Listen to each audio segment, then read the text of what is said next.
सभी को नमस्कार एवं जोहार। मैं डालूराम महतो और आप देख रहे हैं झारखंड न्यूज। आप सभी को स्वागत है। तो चलिए आज शुरू करते हैं गवर्नमेंट जॉब अलर्ट के साथ। अखिल भारत आयुर्वेदिक संस्थान एम्स नागपुर में फैकल्टी और non faculty group A B C के पदों पर भर्ती के लिए आवेदन आमंत्रित किए गए हैं।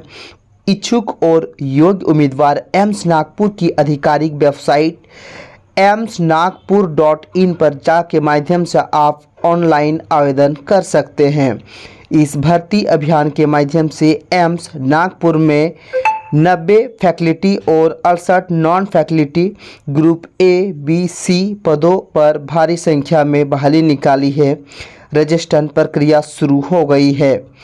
फैकल्टी पदों पर आवेदन करने की अंतिम तिथि 18 नवंबर 2023 है और non faculty group A B C पदों के लिए आवेदन करने की अंतिम तिथि 14 नवंबर है। राजधानी रांची में शुरू हो रहा है आज से ही वुमेन्स हॉकी चैंपियनशिप ट्रॉफी। शुक्रवार से राजधानी रांची में शुरू होने जा रहे विमेंस एशियन चैंपियन ट्रॉफी के पहले भारतीय टीम की कप्तान सविता ने प्रेस कॉन्फ्रेंस में उक्त बातें कही। बीते दिन हुई प्रतियोगिता में हमारा परफॉर्मेंस अच्छा नहीं था, एशियन गेम्स में अच्छा नहीं कर सके। मेरा कहना है कि हमारे सामने चीन था, उसने कैसा खेला इसके बारे में कुछ कहूँ इससे बेहतर मैं कहना है कि निश्चित रूप से हमने अच्छा नहीं खेला। एक बार फिर से चीन हमारे सामने होगा, इसके लिए हम तैयार हैं। उक्त बातें भारतीय टीम के कप्तान सविता ने ये बात कही है। एक सवाल का जवाब देते हुए भारतीय टीम के कप्तान सविता ने कहा कि हम किसी टीम के साथ खेल रहे हैं, इसे महत्वपूर्ण मानने से बेहतर पर खेल को महत्वपूर्ण माने। झारखंड में इंटरनेशनल टूर्नामेंट पहली बार खेल रहे हैं, लेकिन घरेलू खेल कई खेले हैं। रांची में 2011 में जब नेशनल गेम्स खेला था, तब से पता है कि झारखंड के लोग में हॉकी का काफ़ी क्रेज है। यहाँ के लोग इस गेम्स को काफ़ी सपोर्ट करते हैं। मुख्य कोच जैनेक सॉपमैन ने कहा है कि जब आप खेलते हैं तो निश्चित रूप से आपसे उम्मीद होती है। बीते कुछ दिनों में हमारा परफॉर्मेंस अच्छा नहीं रहा है, पर हमने इसे भी सीखा है। झारखंड कांग्रेस लोकसभा चुनाव के तैयारी में लग गया है। बैठकों का दौर चल रहा है। आज पार्टी के लोकसभा संयोजक और प्रभारियों के साथ बैठक के क्रम में झारखंड प्रभारी अविनाश पांडे ने कहा कि आपको जो भी निर्देश दिए गए हैं उन्हें तय समय में पूरा करें। निर्धारित काम पूरा होने पर ही लोकसभा चुनाव में इंडिया गठबंधन के तहत राष्ट्रीय अध्यक्ष मल्लिकार्जुन खड़गे, राहुल गांधी और प्रियंका गांधी की चुनाव सभा आयोजित करने को लेकर कार्यक्रम निर्धारित किया जा सकेगा। बैठक की अध्यक्षता पार्टी के प्रदेश अध्यक्ष राजेश ठाकुर ने की। बैठक में झारखंड प्रभारी अविनाश पांडे ने बीते माह लोकसभा संयोजक एवं प्रभारियों के साथ हुई बैठक में संगठन सशक्तिकरण अभियान के तहत संगठन की पूर्णता की समीक्षा की है। वहीं पार्टी के विभाग की ओर प्रकोष्ठ की समीक्षा एवं प्रगति रिपोर्ट पर चर्चा की है।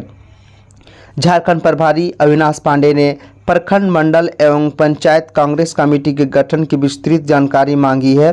उन्होंने कहा कि अगर यह नहीं हो सका है तो उसे जल्द पूरा करें। प्रदेश अध्यक्ष राजेश ठाकुर ने जिला प्रभारी एवं जिला अध्यक्ष की कार्यों की समीक्षा की तथा सभी को निर्देश देते हुए कहा कि जिला, प्रखंड, मंडल, पंचायत स्तर तक 15 दिनों में बैठक कर उसकी प्रगतिशील रिपोर्ट जारी करे। बेंगलुरु के चिन्नास्वामी स्टेडियम में गुरुवार को टॉस जीतकर बल्लेबाज करने उतरी इंग्लैंड 33.2 ओवर में ही 156 रन बनाकर ऑल आउट हो गई। 157 रन का टारगेट श्रीलंका की टीम ने 2 विकेट खोकर 25.4 ओवर में ही ये हासिल कर लिया है। ओपनर मथुमन निशांक और सदीरा समरविक्रमा ने सेंचुरी पार्टनरशिप की। दोनों ने तीसरे विकेट के लिए 122 बॉल पर 137 रन बनाए। Defending champions England world cup से लगभग बाहर की ओर हो गया है। 5 में से 4 मैच हारे हैं। श्रीलंका ने 8 विकेट से हराया। निशांग एवं समर विक्रमा की सेंचुरी पार्टनरशिप श्रीलंका के लिए बहुत ही महत्वपूर्ण है।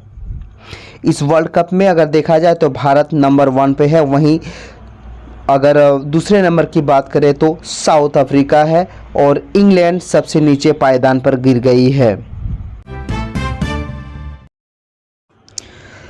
राजधानी समेत पूरे झारखंड में सुबह और शाम में सिहरन बढ़ गई है। रात के न्यूनतम तापमान में गिरावट शुरू हो गई है। सुबह और रात में कंबल की जरूरत पड़ने लगी है। भारत मौसम विज्ञान केंद्र रांची के वैज्ञानिक अभिषेक आनंद ने बताया है कि अगले 5 दिनों तक राज्य का मौसम साफ रहेगा। बारिश की संभावना नहीं है। आसमान साफ रहेगा। न्यूनतम तापमान में 2 से 3 डिग्री की गिरावट रहने की संभावना है। 26 से 31 अक्टूबर तक अधिकतम तापमान 29 डिग्री सेल्सियस है, वहीं न्यूनतम 16 से 17 डिग्री सेल्सियस रहने की संभावना है। बुधवार को रांची का अधिकतम तापमान 28.5 डिग्री सेल्सियस, न्यूनतम 19 डिग्री सेल्सियस। जमशेदपुर का अधिकतम 33.4 डिग्री सेल्सियस, न्यूनतम 22 डिग्री सेल्सियस है। वहीं डाल्टनगंज का अधिकतम 32 डिग्री सेल्सियस एवं न्यूनतम 19.5 डिग्री सेल्सियस दर्ज किया गया है। चूहा का आतंक इस तरह से ट्रेन में बढ़ा है कि अब राजधानी जैसे ट्रेनों में इमरजेंसी ब्रेक लगाना पड़ रहा है। ट्रेन बीच रास्ते में आधे घंटे तक रुक जा रही है।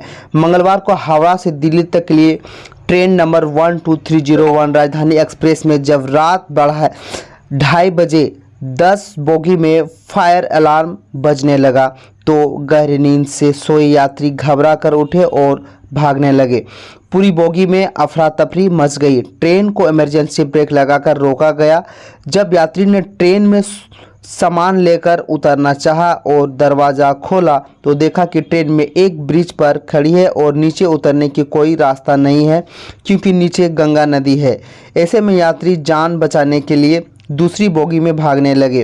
रेल कर्मियों ने यात्रियों को बताया कि इलेक्ट्रिक पैनल में चूहा घुस गया है और इस वजह से शॉर्ट सर्किट हो गया है और धुआं निकलने लगा। देश के अन्य राज्यों के मुकाबले झारखंड ह्यूमन ट्रैफिकिंग का सबसे आसान स्थान बन गया है।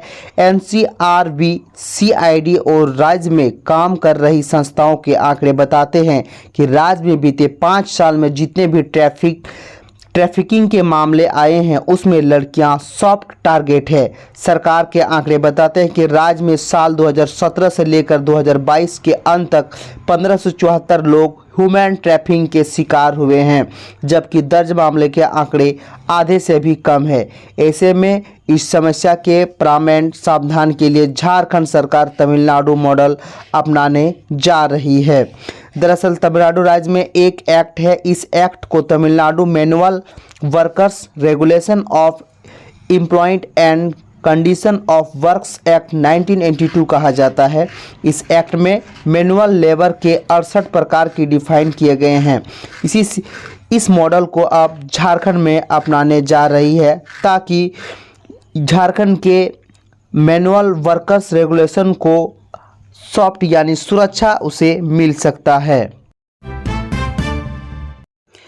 पलामू टाइगर रिजर्व में बाघ देखे जाने की सूचना है।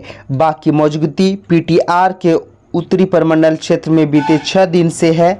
पलामू टाइगर रिजर्व प्रशासन की पड़ताल में बाघ के बाल, स्केट, मल और पदचिन्ह आदि मिले हैं। सभी के सैंपल ले लिए गए हैं और इस बीच बाघ द्वारा 2 गायों को शिकार करने के बाद भी सामने आई है। जानकारी के मुताबिक 2 ट्रैकर ने बाघ को देखने का भी दावा किया है। हालांकि इस क्षेत्र में लगे 15 ट्रैपिंग कैमरे में बाघ की तस्वीर अब तक कैद नहीं हो पाई है। पीटीआर के डिप्टी डायरेक्टर प्रशांत जैन ने बताया कि 20 अक्टूबर को पीटीआर के उत्तरी परमंडल क्षेत्र में टाइगर का बाल, मल, पद चिन्ह आदि देखा गया था। वो खुद इसकी ट्रैकिंग कर रहे हैं। टाइगर के बाल के साथ साथ मल और पद चिन्ह के सैंपल लिए गए हैं। कल से 5 नवंबर तक राजधानी में रांची में हो रही एशियन चैंपियंस ट्रॉफी महिला में खिलाड़ी के मोमेंटम को एस्कॉर्ट नई स्कॉर्पियो से की जाएगी। पुलिस मुख्यालय की ओर से रांची पुलिस को 12 स्कॉर्पियो वाहन उपलब्ध कराए गए हैं। रांची पुलिस को यह वाहन पायलट और एस्कॉर्ट के लिए सौंपा गया है। सभी वाहनों को फीता काटकर और हरी झंडी दिखाकर एसपी और सिटी एसपी ने रवाना किया है। रांची में इन दिन 6 देशों के हॉकी खिलाड़ी हैं। प्रतियोगिता में शामिल होने के साथ साथ शहर में इनका घूमना हो रहा है। ऐसे में उनकी सुरक्षा काफ़ी अहम है। उनकी सुरक्षा में किसी तरह की परेशानी ना हो, इसीलिए पुलिस को नए स्कॉर्पियो वाहन दिए गए हैं। लातेहार में मानव तस्करी के खिलाफ पुलिस को बड़ी सफलता मिली है। जिले में एक्टिव मानव तस्करों पर पुलिस कड़ी नज़र रख रही है। मानव तस्करी में आरोप में पुलिस ने मनोज कुमार यादव को गिरफ्तार किया है। गिरफ्तार मनोज यादव को निशानेदेही पर लातेहार पुलिस ने 9 नाबालिग बच्चों को दिल्ली, चंडीगढ़, पानीपत से रेस्क्यू कराया है और लातेहार लेकर आई है। रेस्क्यू की गई सभी बच्चियां लातेहार जिले के महुआ डांड और छत्तीसगढ़ के बलरामपुर जिले की रहने वाली है। इसमें ज़्यादातर बच्चियां दूरदर्शी क्षेत्र के आदिम जनजाति से आती है। एसपी अंजना ने बताया कि झारखंड छत्तीसगढ़ के ग्रामीण आदिवासी बहुल क्षेत्र में गरीब एवं अशिक्षित के कारण मानव तस्करी द्वारा ग्रामीणों को धोखा में रखकर पैसे के लालच देकर नाबालिग बच्चों को महानगरों में बेचा जा रहा है।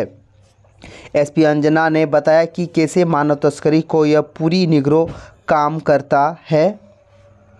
दूसरी कड़ी में बच्चे के प्लेसमेंट एजेंट में लेकर जाकर 2 सप्ताह तक रखकर बच्चों को काम कराने के बारे में सिखाया जाता है और उसके बाद वहां से बेच दिया जाता है।